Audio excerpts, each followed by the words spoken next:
High, আমি রাজন্না। আজ যে টপিকটা নিয়ে আলোচনা করব সেটা হলো ওবিসিটি। খুব কমন একটা মানে টপিক, যেটাকে আমরা বলি মেধাধিক্য বা স্থূলতা, বা বাংলা ভাষায় বলতে গেলে যেটাকে হচ্ছে অতিরিক্ত মোটা হয়ে যাওয়া। তো এই ওবিসিটির সমস্যাটা আমরা এখন টিনের ছেলে মেয়েদের থেকে শুরু করে একদম প্রাপ্তবয়স্ক অবধি সকল বয়সেই আমরা এজ গ্রুপেই দেখতে পাই যে অতিরিক্ত মোটা হয়ে যাওয়ার সম্ভাবনা। তো এক্ষেত্রে আমাদের যেটা মানে মেন যে তিনটি কারণ, সেটা হলো ইরেগুলার লাইফস্টাইল এবং তার সাথে হচ্ছে সেডেন্টারি লাইফস্টাইল, মানে বসা কাজ, অনেকক্ষণ একই জায়গায় বসে আছেন, তার কোনো বডির মুভমেন্ট নেই, সেক্ষেত্রে কিন্তু ওবেসিটি হওয়ার সম্ভাবনা অনেক বেশি। হরমোনাল ইমব্যালেন্স এক্ষেত্রেও কিন্তু হতে পারে। আর থার্ডলি হচ্ছে নিয়মিত এক্সারসাইজের অভাব, এক্ষেত্রেও কিন্তু ওবেসিটি হওয়ার সম্ভাবনা অনেকটা বেড়ে যায়। এবং এক্ষেত্রে আমরা ডায়েটকে যদি মডিফাই করতে পারি এবং রেগুলার যদি একটু এক্সারসাইজ করতে পারি, তাহলে কিন্তু আমরা এই কন্ডিশন থেকে অনেকটাই মুক্ত হতে পারবো।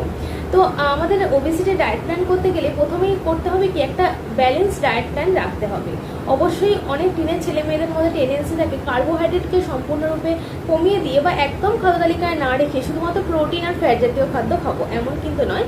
ব্যালেন্স ডায়েট মানে কার্বোহাইড্রেট, প্রোটিন, ফ্যাট, যেগুলো হচ্ছে ম্যাক্রোনিউট্রিয়েন্টস, এই ম্যাক্রোনিউট্রিয়েন্টসগুলো তিনটিই কিন্তু আমাদের খাদ্যে যথোপযুক্ত পরিমাণে থাকা দরকার।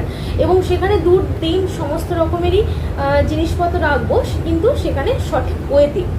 দুধ খেতে গেলে লো ফ্যাট মিল্ক রাখতে হবে। ডিম অবশ্যই একটা সারাদিনে খাওয়া যাবে, সেক্ষেত্রে একটা ডিম সেদ্ধ বা বয়েল করে খাওয়া যেতে পারে। এবং এর জন্য একজন ডায়েটিশিয়ানের পরামর্শ অত্যন্ত দরকার।